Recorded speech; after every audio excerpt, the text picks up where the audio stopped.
Bismillahirrahmanirrahim. Assalamualaikum warahmatullahi wabarakatuh. Innal hamdalillahi nahmaduhu wa nasta'inuhu wa nastaghfiruh. Wa na'udzu billahi min syururi anfusina wa sayyiati a'malina. May yahdihillahu fala mudhillalah wa may yudlil fala hadiyalah. Asyhadu an la ilaha illallah wahdahu la syarikalah. Wa ashhadu anna Muhammadan abduhu wa rasuluh sallallahu alaihi wa ala alihi wa sahabatihi ajma'in wa man tabi'ahum bi ihsanin ila yaumiddin, amma ba'd. Wa ikhwani wa akhwati fillah, rahimani wa rahimakumullah. Semoga Allah Subhanahu wa ta'ala senantiasa mencurahkan rahmatnya kepada kita sekalian. Alhamdulillah,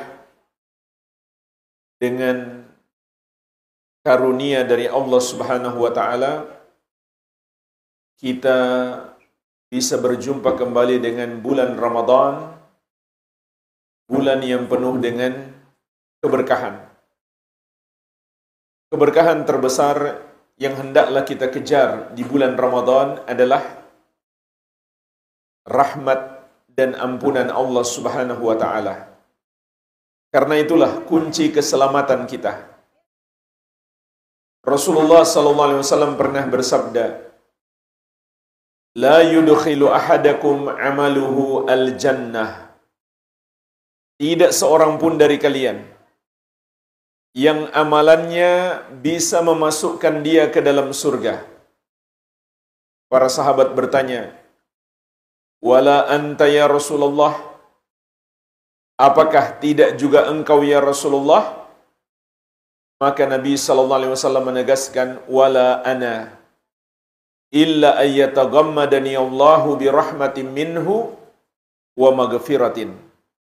Tidak pula aku, melainkan aku masuk surga karena Allah mencurahkan kepadaku rahmatnya dan ampunannya. Inilah jemaah sekalian yang harus kita kejar di bulan Ramadan. Meraih kasih sayang Allah dan ampunannya agar kita masuk surga dan selamat dari api neraka. Rasulullah SAW mengabarkan kepada kita, "Idza dakhala Ramadan, futihat abwabul jannah, wa ghulliqat abwabu jahannam, wa sulsilatis syayatin." Apabila masuk bulan Ramadan, pintu-pintu surga dibuka. Di hadis yang lain, pintu-pintu langit. Di hadis yang lain, pintu-pintu rahmat. Dan pintu-pintu neraka jahanam ditutup. Dan setan-setan dibelenggu. Maka hadis ini menunjukkan kepada kita curahan rahmat dan ampunan Allah Subhanahu wa ta'ala di bulan Ramadan lebih besar daripada hari-hari yang lain. Oleh karenanya, ada suatu peringatan keras. Jika rahmat dan ampunan Allah lebih luas di bulan Ramadan, dan kita pun ditolong oleh Allah dengan mengikat setan-setan agar kita bisa meraih rahmat dan ampunan Allah, namun ternyata kita tidak berhasil menggapai ampunan Allah Subhanahu wa ta'ala, maka na'udzubillah, malaikat Jibril alaihissalam telah mendoakan keburukan untuk orang seperti itu, dan doa beliau diaminkan oleh Nabi Muhammad sallallahu alaihi wa ala alihi wasallam.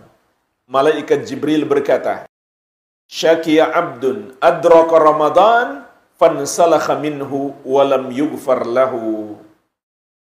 Semoga celaka seorang hamba yang mendapati bulan Ramadan namun sampai Ramadan berakhir, dia belum juga mendapatkan ampunan.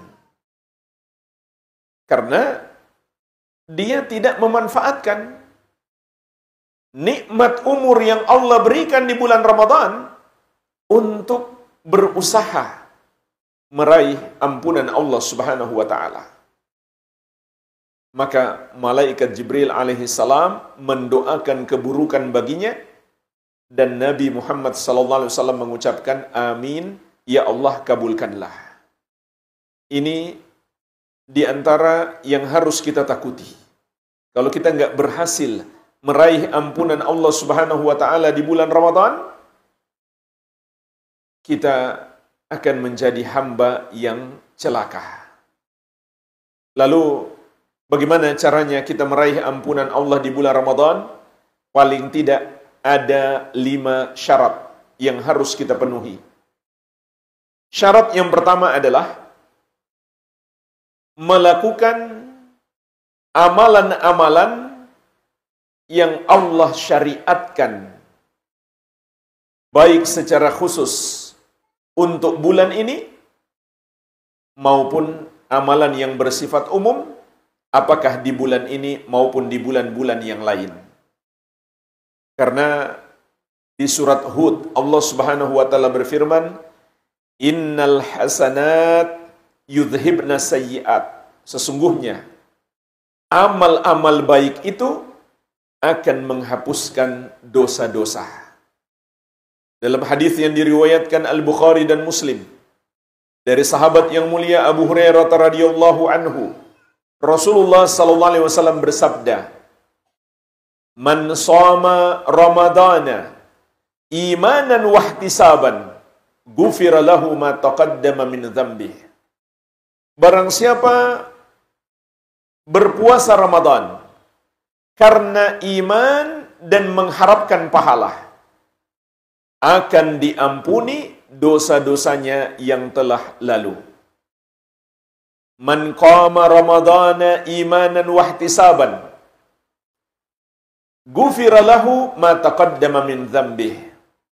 Barang siapa melakukan solat malam di bulan Ramadan, yaitu solat tarawih, karena iman dan mengharapkan pahala, maka akan diampuni dosa-dosanya yang telah lalu.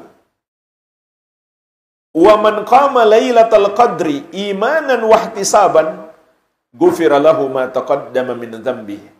Dan barang siapa melakukan solat malam, solat tarawih di malam Lailatul Qadar karena iman dan mengharapkan pahala, akan diampuni dosa-dosanya yang telah lalu. Maka dalil-dalil ini menunjukkan kepada kita untuk bisa meraih ampunan Allah, kita harus melakukan amalan-amalan yang Allah Subhanahu wa taala syariatkan. Yang sangat khusus disebutkan oleh Nabi sallallahu alaihi wasallam adalah puasa dan solat tarawih. Terutama solat tarawih di malam Lailatul Qadar. Tetapi jamaah sekalian, puasa seperti apa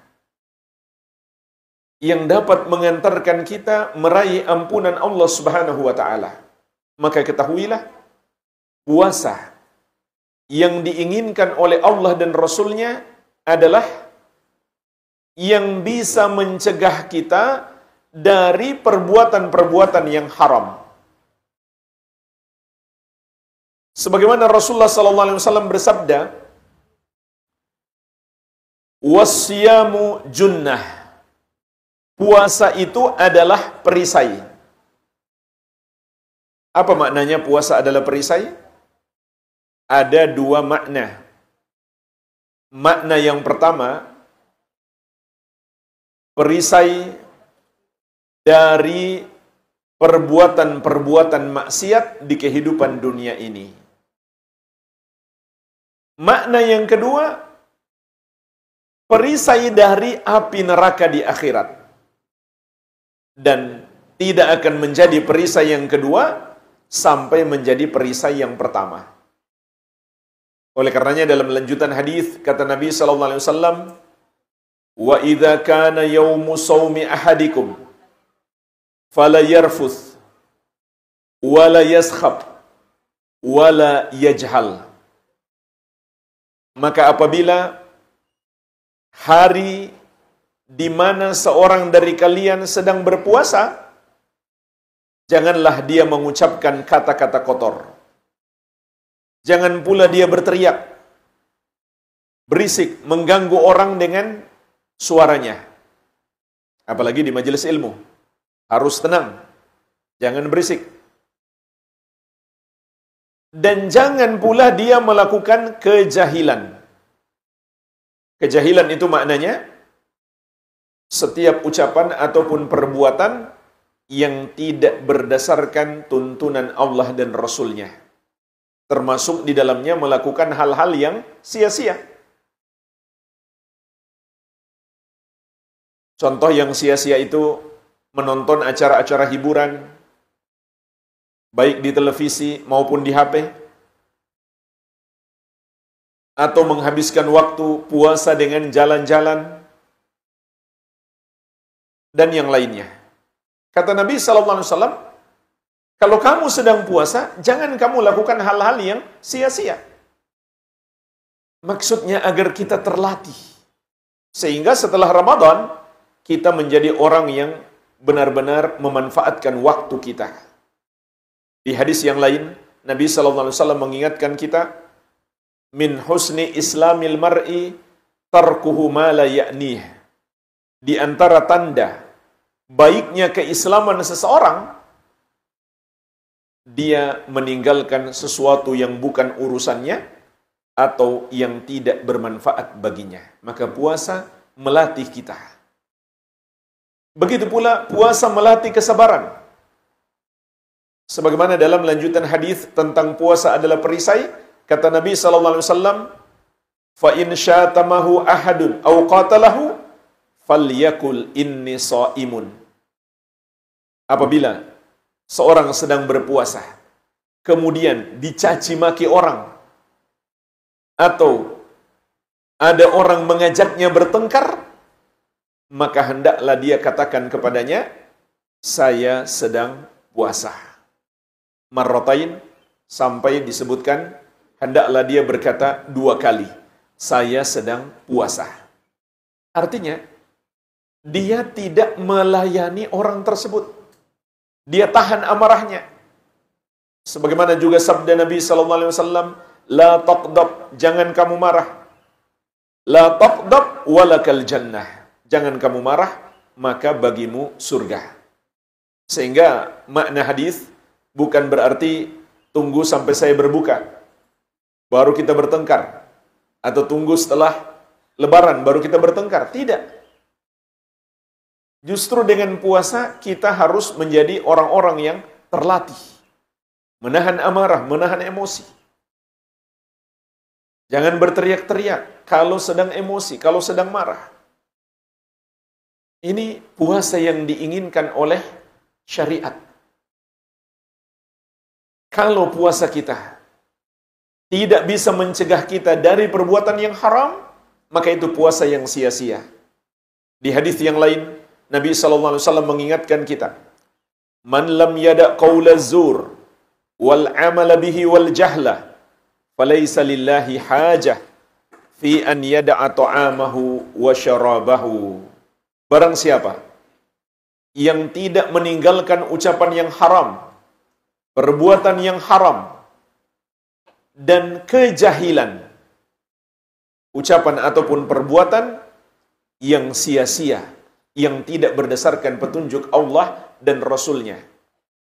Maka, jika dia tidak meninggalkan semua itu, Allah tidak butuh puasanya. Maksudnya, tidak ada gunanya dia meninggalkan makan dan minum. Oleh karenanya, Rasulullah SAW juga mengingatkan kita, rubba sha'imin hadzuhu min siyamihi al-ju' wal atash. Bisa jadi orang yang berpuasa itu, yang dia dapatkan dari puasanya hanyalah lapar dan haus. Nggak ada gunanya. Karena dia berpuasa, tapi masih mengucapkan kata-kata yang haram, masih melakukan perbuatan yang haram. Oleh karenanya Imam Ibnul Qayyim rahimahullah mengatakan, was-saim huwa alladhi samat jawarihuhu anil athami. Orang yang berpuasa itu adalah yang anggota tubuhnya berpuasa dari perbuatan-perbuatan yang haram. Matanya dia puasakan dari memandang yang haram. Telinganya dia puasakan dari mendengar yang haram. Mulutnya dia puasakan dari mengucapkan yang haram. Dan seluruh anggota tubuhnya dia puasakan dari melakukan yang haram. Oleh karenanya juga Rasulullah SAW memerintahkan seorang anak muda yang belum mampu menikah untuk berpuasa. Beliau bersabda, "Ya ma'syarasy syabab, man istata'a minkumul ba'ah falyatazawwaj, fa innahu aghaddu lil basar wa ahsanu lil farj." Wahai para pemuda, barang siapa di antara kalian sudah mampu menikah, hendaklah dia segera menikah. Kata para ulama, yang dimaksud mampu menikah itu ada dua. Yang pertama, dia sudah mampu berhubungan suami istri. Yang kedua, apabila dia laki-laki, dia sudah punya harta untuk membiayai pernikahan itu. Berarti dia sudah mampu menikah. Maka Nabi SAW mengatakan, hendaklah dia segera menikah. Makanya orang tua kalau punya anak, lihat sudah punya dua hal ini, segerakan pernikahannya, jangan ditunda-tunda. Kenapa? Kata Nabi SAW, dengan menikah itu lebih menjaga pandangannya sehingga dia tidak melihat kepada lawan jenis yang tidak halal baginya, yang bukan pasangannya, bukan pula mahramnya. Dan juga lebih memelihara kemaluannya agar dia tidak terjerumus di dalam zina. Dan fitnah yang menjerumuskan kepada hubungan terlarang antara lawan jenis di masa sekarang itu sangat dahsyat. Oleh karenanya kita sebagai orang tua, lihatlah anak-anak kita, kalau dia sudah mampu menikah, segerakan pernikahannya, jangan ditunda-tunda. Dan jangan biarkan anak kita nyari pasangan sendiri. Itu tidak benar ya. Kalau ada orang tua yang membiarkan anaknya pacaran, nyari istri sendiri di medsos misalkan, itu sangat berbahaya. Itu sama saja membiarkan dia membuka pintu-pintu keburukan. Tapi kita sebagai orang tua yang mencarikan untuknya pasangan yang soleh atau solehah. Mungkin bisa nanya kepada teman-teman kajian kita, punya anak yang sudah siap nikah enggak? Kemudian dipelajari lagi bagaimana anaknya, pantas enggak dijadikan pasangan. Jadi ini perintah Nabi SAW. Kemudian, faman lam yastati fa alaihi bisyam. Kata Nabi SAW, barang siapa yang belum mampu menikah, hendaklah dia berpuasa. Hendaklah dia berpuasa. Kenapa? Fa innahu lahu wija, karena puasa itu akan menjadi perisai baginya.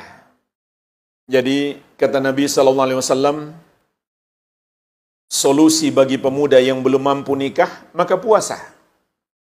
Agar dia memiliki perisai. Maksudnya perisai dari perbuatan yang haram. Inilah jemaah sekalian, hakikat puasa. Ini di antara amalan yang hendaklah kita lakukan di bulan Ramadan demi mendapatkan ampunan. Bukan sekedar tidak makan, tidak minum, dan tidak berhubungan suami istri. Tapi menjauhi semua perbuatan yang haram. Begitu pula amal-amal soleh yang lain, yang sangat dianjurkan di bulan ini. Seperti membaca Al-Quranul Karim.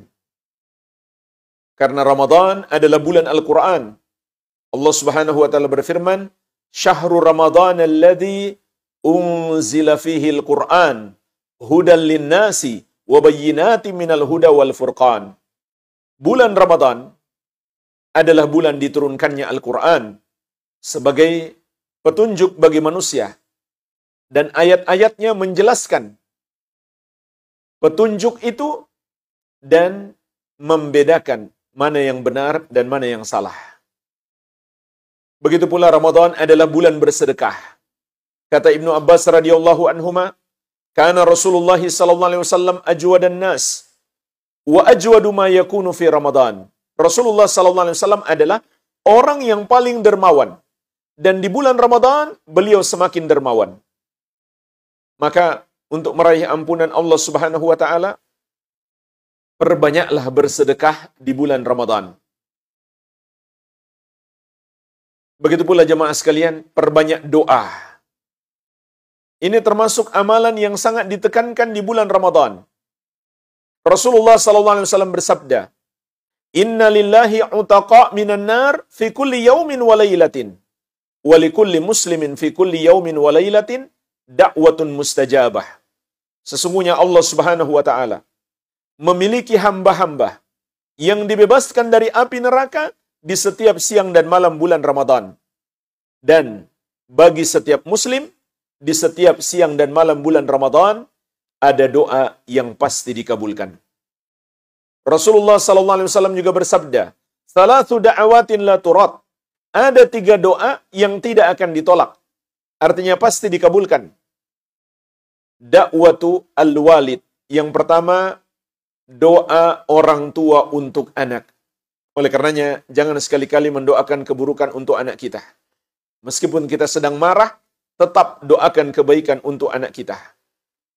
Wa da'watu shaim. Yang kedua, doanya orang yang sedang berpuasa. Wa da'watu al-musafir. Yang ketiga, doanya musafir. Maka, manfaatkan kesempatan ketika sedang berpuasa, begitu pula di waktu malam, di waktu sahur terutama, di sepertiga malam yang terakhir, untuk memperbanyak doa. Nah, dalam puasa pun banyak sunnah-sunnah yang hendaklah kita amalkan. Ini semuanya adalah amalan-amalan penghapus dosa. Contoh, sunnah ketika makan sahur. Makan sahur itu sendiri adalah sunnah yang sangat agung. Rasulullah SAW bersabda, "Tasahharu fa inna fis sahuri barakah." Makan sahurlah kalian, karena sesungguhnya dalam makan sahur itu ada keberkahan. Masih ada sunnah yang lain lagi. Di antaranya dianjurkan makan korma ketika bersahur. Tidak mesti itu menu sahur satu-satunya, tapi itu di antaranya dan hendaklah dijadikan menu utamanya. Karena Rasulullah SAW mengatakan, "Ni'ma sahurul mu'min at-tamar." Sebaik-baiknya sahur orang beriman adalah kurma. Begitu pula dianjurkan makan sahur itu diakhirkan. Artinya sampai mendekati subuh. Paling tidak antara selesainya sahur kita dan sholat subuh sekitar 10 menit. Sebagaimana kata Zaid bin Thabit radhiyallahu anhu, "Tasahharna ma'an nabiyyi sallallahu alaihi wasallam, thumma qama ila salati." Kami makan sahur bersama Nabi sallallahu alaihi wasallam. Nah, di sini juga ada sunnah, yaitu makan sahur bersama. Karena sahabat mengatakan, kami makan sahur bersama Nabi Muhammad sallallahu alaihi wasallam. Jadi jangan sendiri-sendiri makan sahurnya, hendaklah bersama. Lebih afdal lagi bersama itu kalau dari satu nampan. Itu lebih afdal lagi, itu lebih sesuai dengan sunnah. Satu piring, mungkin piring yang agak besar, makan sekeluarga. Ini juga sunnah. Kemudian kata Zaid bin Thabit radhiyallahu anhu, setelah makan sahur, Nabi SAW langsung bangkit menuju solat. Lalu Anas bertanya, "Kam kana baina sahur wal adhan?"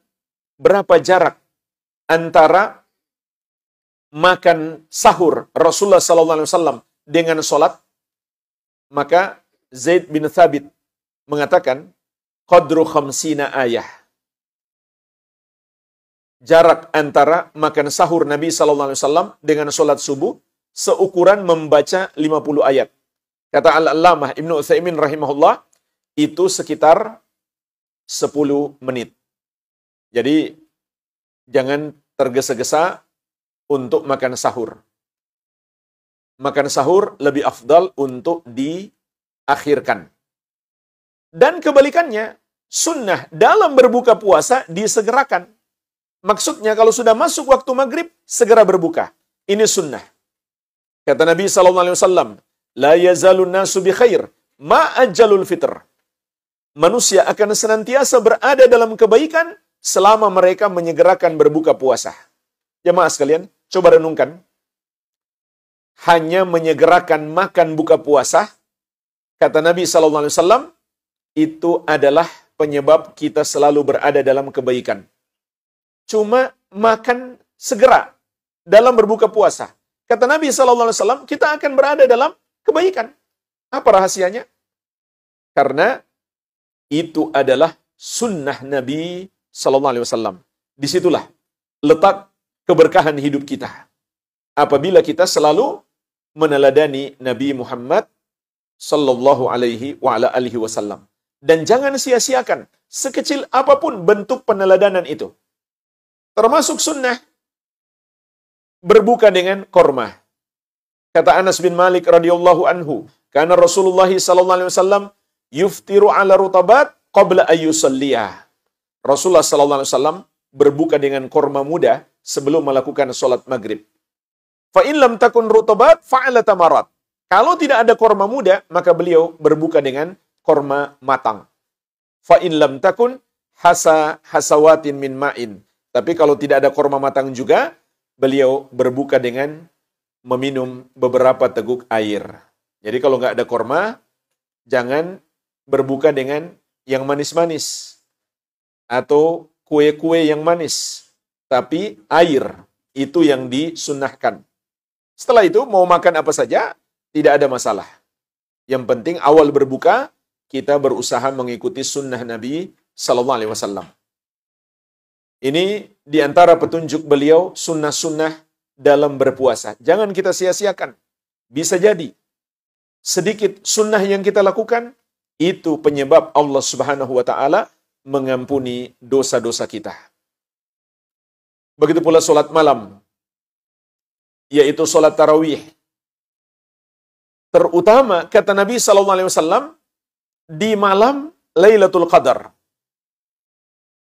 Hendaklah kita tingkatkan sholat tarawih kita. Pertanyaannya jemaah sekalian, kapan Lailatul Qadar itu? Lailatul Qadar itu dalam setiap Ramadan, dalam setiap tahunnya bisa berpindah-pindah. Namun yang pasti, dia ada di 10 malam terakhir. Sebagaimana sabda Nabi SAW, Taharraw Lailatul Qadri fil ashril awakhir min Ramadan. Carilah Lailatul Qadar pada 10 malam terakhir Ramadan. Dan lebih spesifik lagi, di malam ganjilnya. Sebagaimana sabda Nabi SAW, Taharraw Lailatul Qadri fil witri minal ashril awakhir min Ramadan. Carilah Lailatul Qadar di malam ganjil. Di 10 malam terakhir Ramadan. Tetapi jemaah sekalian tidak menutup kemungkinan juga di malam genap. Akan tetapi malam ganjil lebih besar peluangnya.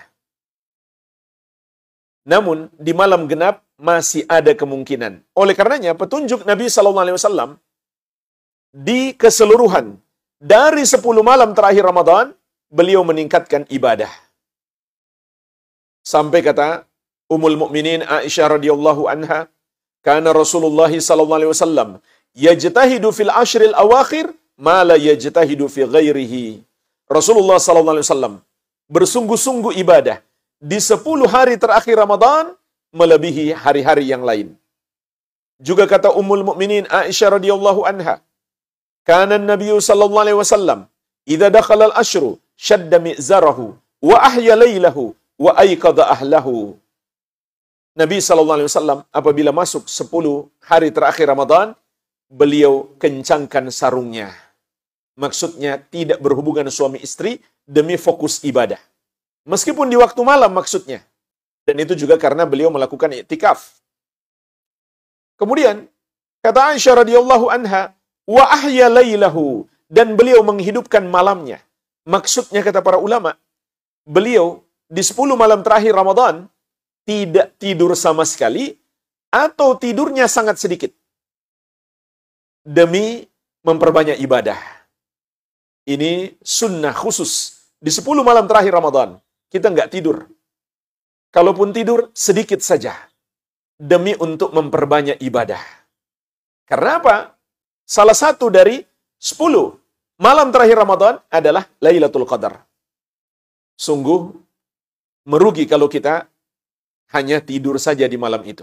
Tidak memperbanyak ibadah. Kemudian kata Aisyah radhiyallahu anha, wa aikadha ahlahu, beliau pun membangunkan keluarganya untuk ikut beribadah. Jadi ini petunjuk Nabi SAW. Di 10 hari terakhir Ramadan, meningkatkan ibadah, terutama sholat tarawih. Dan lebih utama lagi di malam ganjil. An-Nu'man bin Bashir radhiyallahu anhu menceritakan, Nabi SAW dan para sahabat di malam ganjil, malam ke-23, sholat malam itu, dari Ba'da Isya sampai sepertiga malam yang pertama. Jadi misalkan, ini permisalan saja, kalau dari Ba'da Isya sampai subuh, katakanlah 6 jam atau 7 jam. Maka sepertiganya adalah sekitar 2 atau 3 jam. Mereka sholat tarawih, malam 23.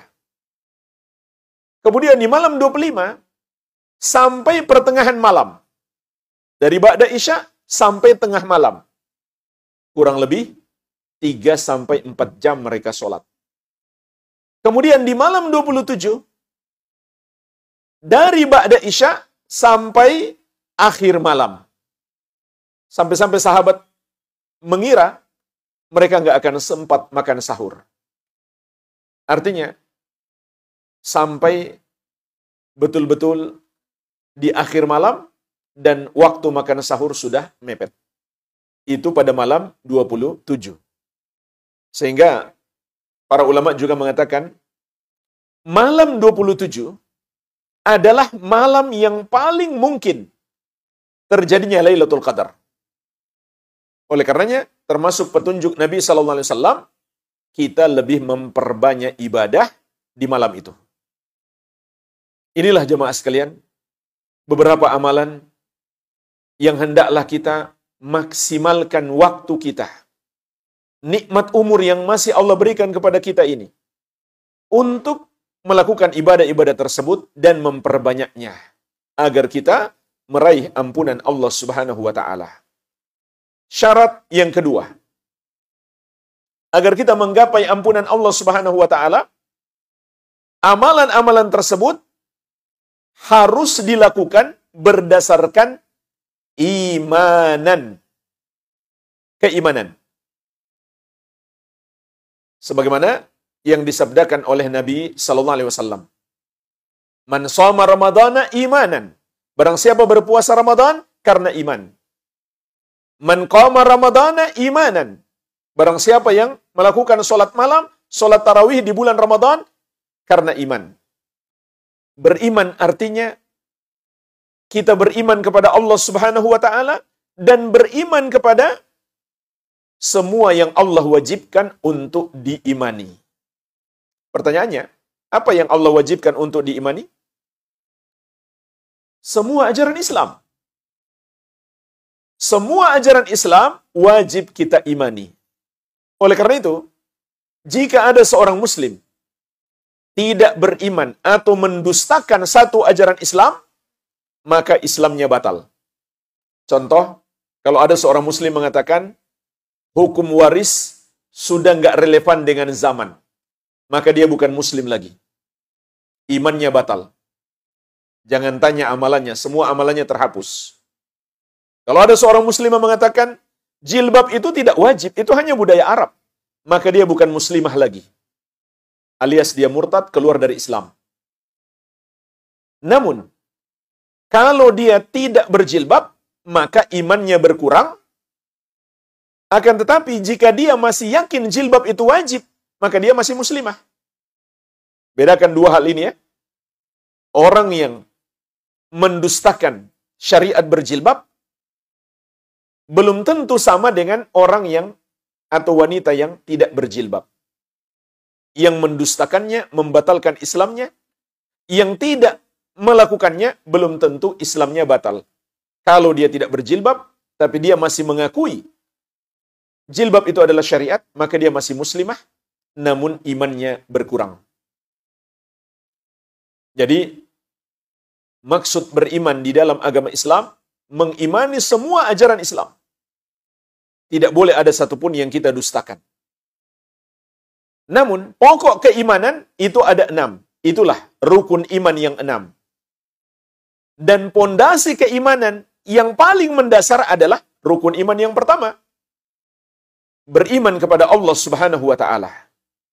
Yaitu kita mengimani Allah adalah Rabb kita dan satu-satunya sesembahan yang benar.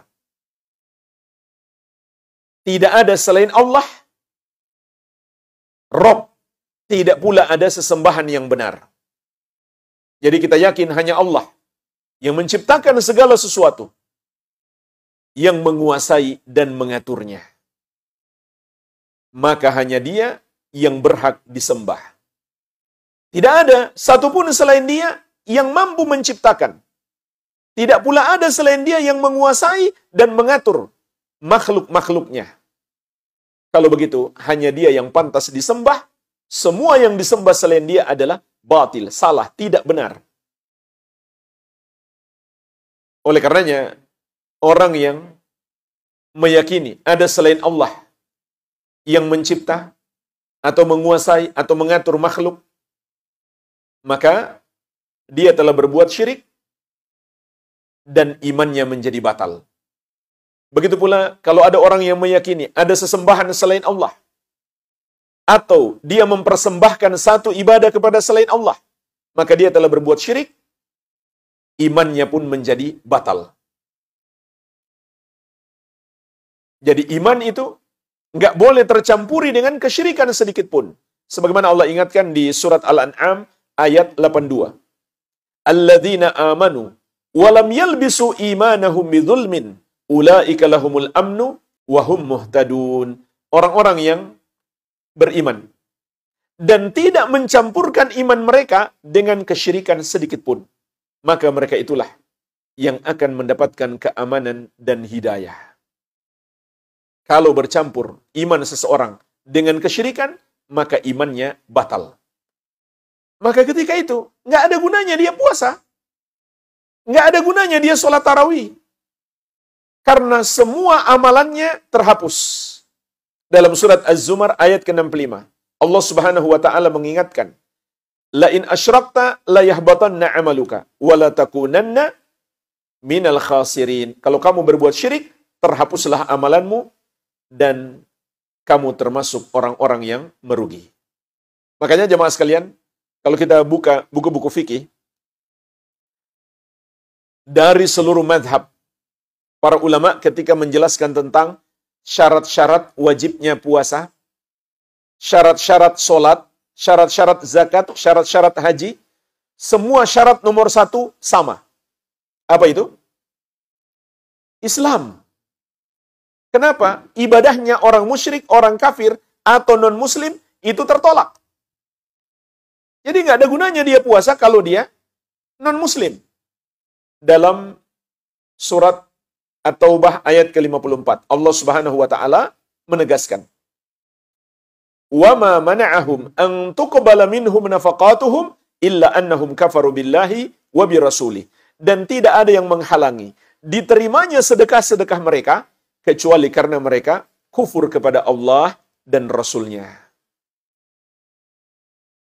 Tapi jamaah sekalian, bersamaan dengan itu, non-muslim atau orang kafir atau orang musyrik juga akan dihukum oleh Allah karena tidak sedekah, karena tidak puasa, karena tidak sholat, dan lain-lain.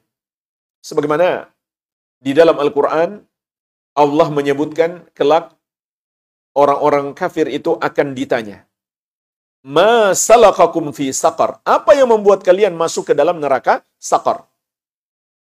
Qalu lam naku minal musallin. kami tidak termasuk orang-orang yang melakukan sholat. Jadi, mereka akan diazab karena mereka non-muslim, juga karena tidak sholat, tidak puasa, tidak zakat, tidak haji. Padahal, kalau mereka puasa, puasanya tertolak.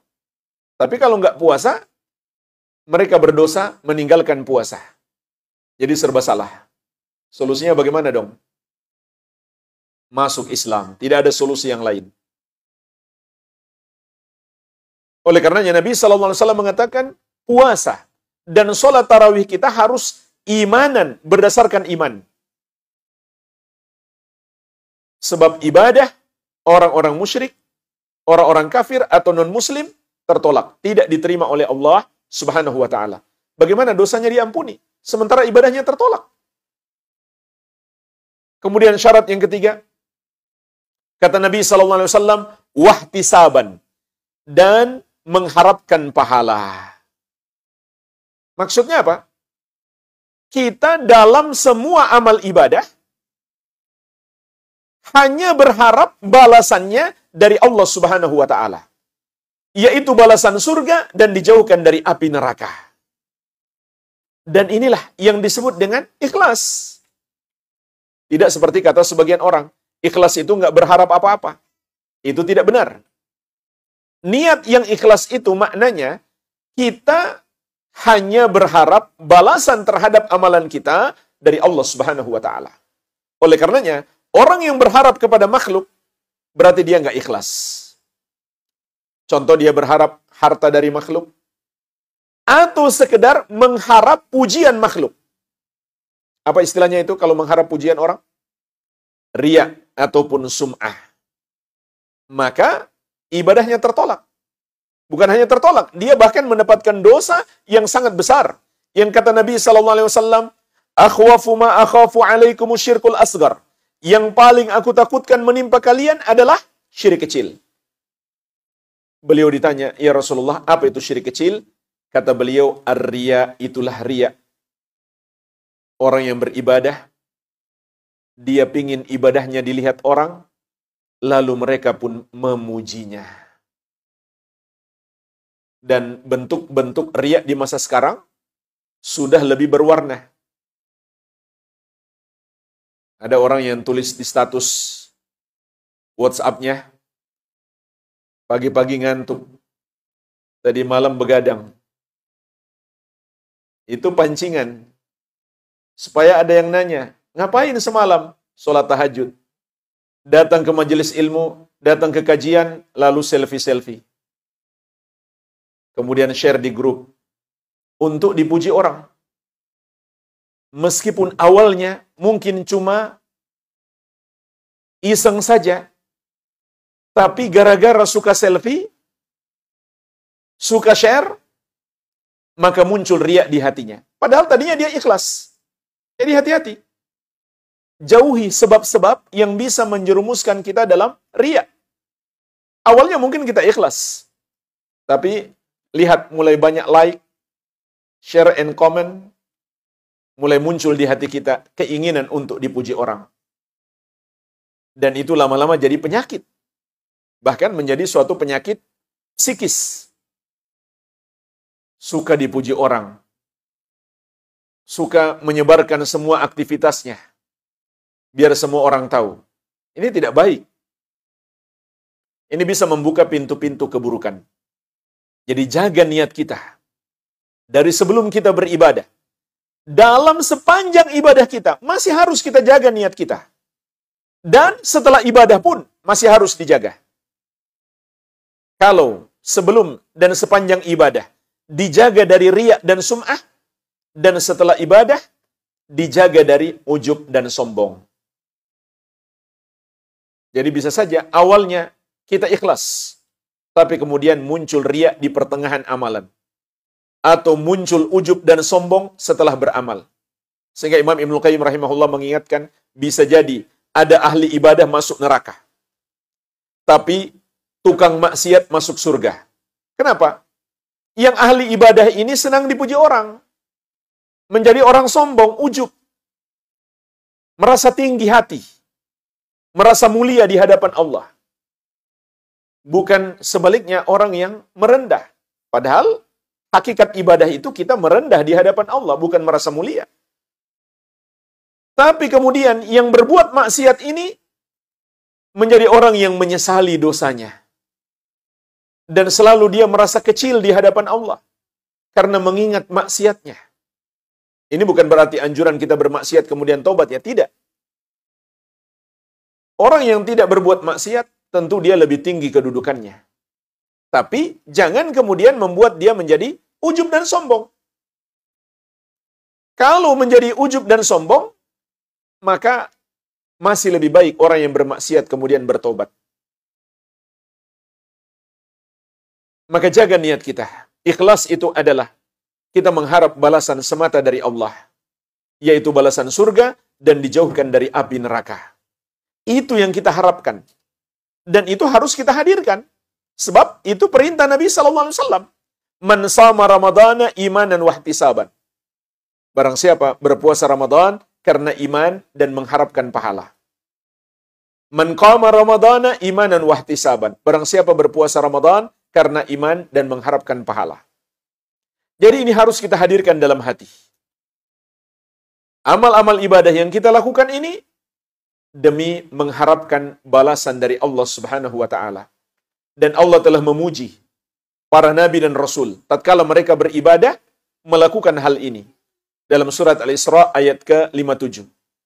Yarjuna rahmatahu wa yakhafuna adzabah. Mereka para nabi dan rasul itu beribadah dalam keadaan mengharap rahmat Allah dan takut azabnya. Dan dalam hadis qudsi Allah Subhanahu wa taala berfirman kepada surga, "Anti rahmati arhamu biki man asya' min ibadi." Wahai surga, engkau adalah rahmatku, aku rahmati denganmu hamba-hambaku yang aku kehendaki. Jadi makna para nabi dan rasul mengharap rahmat Allah adalah mengharap surga dan agar dijauhkan dari api neraka. Inilah hakikat ikhlas. Ini syarat yang ketiga untuk meraih ampunan. Syarat yang keempat, hendaklah amalan kita sesuai petunjuk Nabi Muhammad sallallahu alaihi wa ala alihi wasallam. Karena Allah tabaraka wa taala telah menetapkan ini syarat meraih ampunan. Dalam surat Ali Imran ayat ke-31. Qul in kuntum tuhibbunallaha fattabi'uni. Katakan wahai Muhammad, sampaikan kepada umatmu, kalau kalian benar-benar cinta kepada Allah, maka ikutilah aku. Ikutilah Rasulullah sallallahu alaihi wa ala alihi wasallam. Yuhibbukumullah, barulah Allah akan mencintaimu, wa yaghfir lakum dzunubakum, dan mengampuni dosa-dosamu, wallahu ghafurur rahim, dan Allah Maha Pengampun lagi Maha Penyayang. Jadi Allah menetapkan jalan untuk meraih cinta, kasih sayang, dan ampunannya adalah dengan mengikuti hamba yang paling dia cintai, Nabi kita, Nabi Muhammad sallallahu alaihi wa ala alihi wasallam. Disinilah jemaah sekalian, pentingnya menuntut ilmu. Agar kita mengetahui petunjuk-petunjuk Nabi Muhammad sallallahu alaihi wasallam. Gimana caranya kita amalkan kalau nggak tahu ilmunya? Oleh karenanya Nabi sallallahu alaihi wasallam juga bersabda, "May yuridillahu bihi khairan yufaqihu fid din." Barang siapa yang Allah kehendaki kebaikan baginya, Allah akan pahamkan kepadanya agama. Dan Nabi sallallahu alaihi wasallam menegaskan, "Innamal ilmu bitta'allum wal fiqhu bittafaqquh." Ilmu hanyalah didapat dengan belajar, pemahaman hanyalah didapat dengan usaha menuntut ilmu. Rasulullah sallallahu alaihi wasallam juga bersabda, "Man salaka tariqan yaltamisu fihi ilman, sahalallahu lahu bihi tariqan ilal jannah." Barang siapa menempuh satu jalan untuk belajar ilmu agama, maka Allah akan mudahkan baginya jalan masuk surga. Karena dengan ilmu itu dia mengetahui petunjuk-petunjuk Nabi Muhammad sallallahu alaihi wasallam, yang itulah jalan yang mengantarkannya ke surga. Semoga kita semuanya termasuk hamba-hamba yang Allah mudahkan untuk masuk surga. Dan juga jemaah sekalian, Allah tabaraka wa ta'ala telah menetapkan amalan yang Allah terima, di samping harus kita lakukan dengan ikhlas, juga harus mencontoh Nabi Muhammad sallallahu alaihi wasallam. Sebagaimana sabda beliau, "Man 'amila 'amalan laisa 'alaihi amruna fahuwa raddun." Barang siapa mengerjakan satu amalan, tidak ada padanya petunjuk dari kami, maka amalan tersebut tertolak. Bagaimana mungkin kita mendapatkan ampunan Allah Subhanahu wa taala kalau amal ibadah kita ditolak? Karena kita tidak mencontoh Rasulullah sallallahu alaihi wa ala alihi wasallam. Saya sebutkan satu contoh ibadah yang tertolak, tidak sah, karena tidak mencontoh Nabi sallallahu alaihi wasallam. Namun sayangnya sebagian kaum muslimin menganggap itu memang harus dilakukan seperti itu, yaitu sholat tarawih dengan sangat cepat sampai tidak tumak ninah. Ada seorang yang sholat sangat cepat di masa Nabi sallallahu alaihi wasallam. Nabi sallallahu alaihi wasallam memperhatikan beliau sholat. Setelah itu beliau datang menghadap Nabi sallallahu alaihi wasallam, maka Nabi sallallahu alaihi wasallam berkata kepadanya, "Irji fa sholli fa innaka lam tusalli." Kembali dan sholat lagi karena kamu belum sholat. Karena sholatnya sangat cepat sampai tidak tumak ninah. Sampai akhirnya Nabi sallallahu alaihi wasallam mengajarinya untuk selalu tumak ninah dalam sholat. Tenang di dalam sholat. Jangan buru-buru. Apalagi kalau misalkan surat Al-Fatihah tidak terbaca. Atau ada satu kata yang hilang. Maka ini membuat surat Al-Fatihah tidak sah. Padahal Al-Fatihah adalah rukun sholat yang paling penting. Kata Nabi SAW, "La sholata liman lam yaqra' bi fatihatil kitab." Tidak ada sholat bagi siapa yang tidak membaca surat Al-Fatihah. Maka tidak sah sholatnya kalau tidak membaca Al-Fatihah dengan benar. Kalau ada yang hilang dari Al-Fatihah yang dia baca karena saking cepatnya. Begitu pula sulit untuk bisa khusyuk dalam sholat kalau sholatnya sangat cepat. Jadi ada semacam anggapan sholat tarawih memang harus lebih cepat daripada sholat isya. Bahkan sangat cepat. Maka jemaah sekalian, ini terbalik. Justru disunnahkan durasi sholat tarawih lebih lama daripada sholat isya. Tadi sudah saya sebutkan.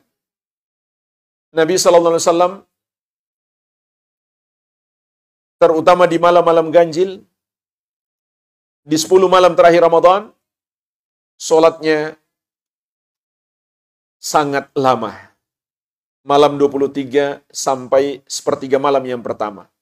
Malam 25 sampai pertengahan malam. Malam 27 sampai akhir malam. Dan bahkan dinamakan sholat tarawih itu dari kata tarwihah yang maknanya adalah beristirahat. Kenapa? Karena Nabi SAW di rakaat yang keempat sebelum melanjutkan ke rakaat yang kelima, beliau beristirahat. Sebab beliau sholatnya lama. Sehingga perlu istirahat. Jadi, ini yang justru disyariatkan. Bukan malah dipercepat. Sayangnya banyak orang yang mempercepat ibadahnya. Setelah itu apa sih yang mau dia lakukan? Paling nonton TV. Melakukan hal yang sia-sia. Bahkan mungkin mengandung maksiat. Ada lagi yang cuma begadang malam. Main kartu dari ba'da tarawih sampai sahur. Hal yang sangat sia-sia bahkan mengandung maksiat. Jadi seharusnya kita memaksimalkan waktu kita untuk memperbanyak ibadah.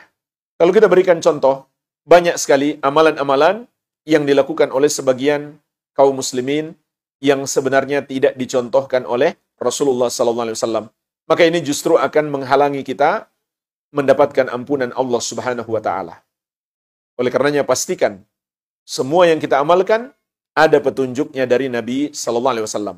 Syarat yang kelima, agar kita meraih ampunan Allah Subhanahu wa taala, hendaklah kita bertobat. Karena jemaah sekalian, mayoritas ulama berpendapat dosa-dosa yang diampunkan dengan sebab amal-amal soleh hanyalah dosa-dosa kecil. Lalu bagaimana dengan dosa-dosa besar? Harus disertai dengan taubat. Sebagaimana dalam sebuah hadis yang diriwayatkan Imam Muslim dari sahabat yang mulia Abu Hurairah radhiyallahu anhu, Rasulullah sallallahu alaihi wasallam bersabda, "As-salawatul khams wal jum'atu ilal jum'ah wa ramadan ila ramadan mukaffiratun lima bainahunna idza jutunibatil kaba'ir." Salat yang 5 waktu. Salat Jumat sampai Jumat berikutnya. Ramadan sampai Ramadan berikutnya adalah amalan-amalan penghapus dosa yang terjadi di antara waktu-waktu tersebut idza jutunibatil kaba'ir, apabila dosa-dosa besar dijauhi. Maka hendaklah kita bertobat dari dosa-dosa besar agar Allah mengampuni semua dosa-dosa kita. Meskipun tentu kewajiban bertobat bukan kewajiban khusus Ramadan, tapi kewajiban sepanjang hidup kita. Namun tidak diragukan lagi di bulan Ramadan lebih ditekankan. Allah Subhanahu wa taala berfirman, "Wa tubu ilallahi jami'an ayyuhal mu'minun la'allakum tuflihun." Dan bertobatlah kalian semuanya, wahai orang-orang yang beriman, agar kalian beruntung. Rasulullah sallallahu alaihi wasallam bersabda, "Ya ayuhan nas, tubu ilallahi wastaghfiruh, fa inni atubu fil yaum mi'ata marrah." Wahai manusia, bertobatlah kepada Allah dan beristighfarlah kepadanya, mohon ampun atas dosamu, karena sesungguhnya aku bertobat kepadanya setiap hari 100 kali. Ini petunjuk dari Nabi kita, Nabi Muhammad sallallahu alaihi wasallam. Lalu pertanyaannya, bagaimana caranya bertobat? Cara bertobat itu adalah dengan memenuhi 5 syarat taubat dan bisa menjadi 6 syarat. Syarat yang pertama kita lakukan dengan ikhlas, yaitu niat kita semata untuk mendapatkan balasan dari Allah Subhanahu wa taala. Bukan balasan dari makhluk. Bukan balasan harta dari mereka, bukan pula sekedar pujian. Ikhlas adalah semata kita mengharap balasan dari Allah Subhanahu wa taala. Syarat yang kedua, menyesali dosa itu. Dan inilah intisari taubat. Sebagaimana sabda Nabi sallallahu alaihi wasallam, "An-nadamu taubatun." Penyesalan itulah taubat. Jangan malah bangga atau senang dengan perbuatan dosa yang kita lakukan. Apalagi sampai dilakukan terang-terangan dan ngajak-ngajak orang untuk ikut melakukannya. Harusnya kita menyesal, kalau perlu kita tangisi dosa kita. Syarat yang ketiga, tidak lagi melakukannya. Karena itu bukti dia sudah menyesal. Kalau dia mengaku atau merasa sedang bertobat, namun dia tidak tinggalkan dosanya, maka itu tobat yang palsu. Syarat yang keempat, dia bertekad di dalam hati, tidak akan mengulangi dosa itu di masa yang akan datang. Dan itu juga bukti penyesalannya.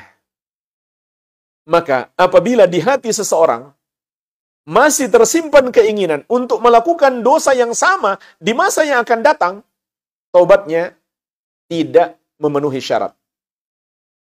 Seperti sebagian orang yang bertobat dengan niat hanya sementara di bulan Ramadan.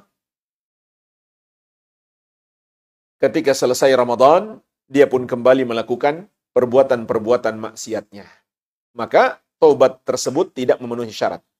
Namun jamaah sekalian, andaikan dia sudah bertekad tidak akan mengulangi dosa tersebut di masa yang akan datang, tetapi faktanya dia terjerumus lagi, maka taubatnya ketika itu tetap sah. Lalu bagaimana solusinya? Ya, segera dia bertobat lagi sebelum dia tidak sanggup memenuhi syarat yang kelima, yaitu waktu bertobat belum habis. Hendaklah dia segera bertobat sebelum habis waktu bertobat. Kapan habis waktunya? Tatkala kematian datang menjemput atau matahari terbit dari arah barat. Allah Subhanahu wa taala berfirman, "Walaysati taubatu lilladzina ya'maluna sayyi'at hatta idza hadara ahadahumul maut qala inni tubtul an." Tidaklah taubat itu akan diterima dari orang-orang yang melakukan perbuatan buruk sampai apabila kematian telah mendatangi salah seorang dari mereka, barulah dia mengatakan, saya tobat sekarang, sudah terlambat. Rasulullah SAW bersabda, la tanqati'ul hijratu hatta tanqati'a taubatu, wa la tanqati'u taubatu hatta tatlu'a syamsu min maghribiha. Kewajiban berhijrah tidak akan pernah terputus. Contoh berhijrah dari negeri kafir ke negeri kaum muslimin. Tidak akan pernah terputus kewajiban ini sampai terputus kewajiban bertobat. Dan kewajiban bertobat tidak akan pernah terputus sampai matahari terbit dari arah barat. Maksudnya kalau matahari sudah terbit dari arah barat, percuma seseorang itu bertobat. Tidak akan diterima oleh Allah Subhanahu wa taala. Dan apabila dosa itu berupa kezaliman kepada orang, maka ditambah syarat yang keenam, yaitu minta maaf kepadanya, atau mengembalikan haknya, memenuhi haknya yang belum kita penuhi, atau minta penghalalan darinya. Kalau kita nggak lakukan syarat yang keenam, berarti kita tidak memenuhi syarat, dan dosa itu akan menjadi urusan yang panjang di akhirat kelak. Rasulullah SAW pernah bertanya kepada para sahabat, atadruna mal muflis? Tahukah kamu siapa orang yang bangkrut itu? Qalu al-muflisu fina man la dirhama wala mata'. Para sahabat menjawab, wahai Rasulullah, orang yang bangkrut di tengah-tengah kami adalah yang tidak punya uang, tidak pula punya harta. Maka Nabi SAW menegaskan, bukan itu sesungguhnya orang yang bangkrut. Innal muflisa min ummati man ya'ti yaumal qiyamah bisolatin wa siyamin wa zakatin. Sesungguhnya orang yang bangkrut dari umatku yang kelak menghadap Allah di hari kiamat dengan pahala solatnya, puasanya, dan zakatnya, maupun ibadah-ibadahnya yang lain. Namun bersamaan dengan itu, wa ya'ti qad syatama hadza. Dia pernah mencaci si fulan, pernah menghina, pernah membuli si fulan. Wa qadhafa hadza, dan pernah menuduh si fulan dengan tuduhan dusta. Wa akala mala hadza, dan pernah memakan harta orang dengan cara yang batil. Wa safaka dama hadza, dan pernah menumpahkan darah orang. Wa daraba hadza, dan pernah memukul orang atau menampar orang. Maka apa yang terjadi? Fayu'ta hadza min hasanatihi wa hadza min hasanatihi. Kebaikan-kebaikan yang dia lakukan di dunia diambil oleh Allah Subhanahu wa taala lalu diberikan kepada orang-orang yang telah dia zalimi. Fa in faniyat hasanatuhu qabla ayyuqdama alaih ukhidha min khatayahum faturihat alaih thumma turiha finnar. Namun apabila kebaikan-kebaikannya habis sebelum terbalas kezalimannya, maka dosa orang-orang yang dia zalimi diambil, lalu ditimpakan kepadanya. Kemudian dia dilempar ke neraka. Rajin beribadah di dunia, tapi suka menzalimi orang, itulah orang yang bangkrut di hari kiamat kelak.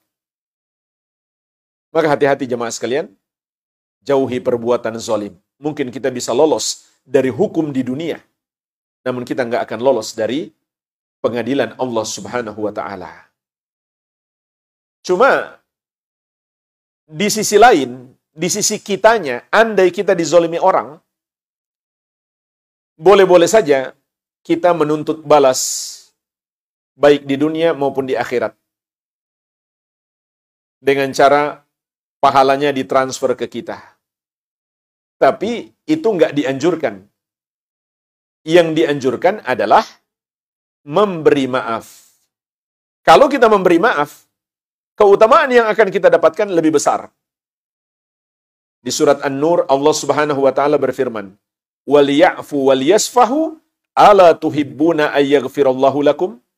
Hendaklah mereka memberi maaf dan berlapang dada, tidak dendam. Tidakkah kamu ingin Allah mengampunimu? Jadi, kalau kita suka memaafkan kesalahan orang, Allah pun akan memaafkan dosa-dosa kita. Dan ini sangat kita butuhkan di bulan Ramadan. Sehingga termasuk anjuran di 10 malam terakhir Ramadan, terutama di malam Lailatul Qadar, kita membaca doa, Allahumma innaka afuun tuhibbul afwa fa'fu anni. Ya Allah, sesungguhnya Engkau yang Maha Pemaaf, mencintai pemaafan. Maafkanlah aku. Tapi kalau kita sulit memaafkan kesalahan orang, kita harus khawatir kita pun tidak mendapatkan pemaafan dari Allah Subhanahu wa taala, karena al-jaza min jinsil amal. Balasan sesuai dengan jenis amalan. Bahkan ada lagi yang pahalanya lebih besar. Kita berbuat baik kepada orang yang menzolimi kita. Di surat Ali Imran, Allah menyebutkan di antara sifat-sifat orang yang bertakwa, wal kadhiminal ghaidh. Mereka adalah orang-orang yang menahan marah. Wal afina 'anil nas, dan memaafkan kesalahan manusia. Wallahu yuhibbul muhsinin, dan Allah mencintai orang-orang yang berbuat baik. Termasuk kata para ulama, makna ayat ini, dia berbuat baik kepada orang yang berbuat buruk kepadanya. Dan itu juga cara yang Allah ajarkan di surat Fussilat untuk membuat orang yang memusuhi kita menjadi kawan yang paling setia. Idfa billati hiya ahsan. Fa idzal ladzi bainaka wa bainahu adawatun ka'annahu waliyyun hamim. Balaslah orang yang berbuat buruk kepadamu dengan balasan yang lebih baik. Maka tiba-tiba orang yang memusuhimu itu menjadi kawan yang paling setia. Jadi, kalau tahu ada orang yang gak suka sama kita, cobalah berbuat baik kepadanya. Belikan HP misalkan. Insya Allah langsung cinta sama kita. Dan ini juga cara berdakwah yang baik. Terutama kalau masih punya hubungan keluarga. Berbuat baik kepada mereka untuk melunakkan hati mereka agar mau menerima nasihat kita. Mereka tidak mau terima nasihat kita pun, kita berbuat baik kepada mereka, sudah merupakan ibadah yang sangat agung. Jadi, dari sisi kita, kalau kita dizolimi orang, yang dianjurkan kita bersabar, memberi maaf, berlapang dada, bahkan kalau bisa balas perbuatan mereka dengan kebaikan. Maka yang akan kita dapatkan lebih besar dari sekedar transfer pahala.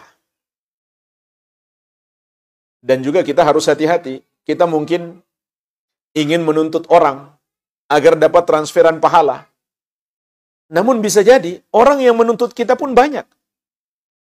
Tapi kalau kita suka memaafkan, semoga orang-orang yang kita zolimi, Allah jadikan memaafkan kita. Karena mungkin kita tidak sadar menzolimi orang. Atau kita lupa sehingga kita nggak minta maaf kepadanya. Inilah jamaah sekalian, paling tidak 5 syarat yang hendaklah kita penuhi agar kita dapat meraih ampunan Allah Subhanahu wa taala di bulan yang penuh berkah ini. Walhamdulillah, ini saja yang bisa kita bahas, semoga bermanfaat. Lebih dan kurangnya saya mohon maaf. Wabillahi taufik. Subhanakallahumma wabihamdik, asyhadu an la ilaha illa anta, astaghfiruka wa atubu ilaik. Wassallallahu ala nabiyina Muhammadin wa alihi wasallam. Wassalamualaikum warahmatullahi wabarakatuh.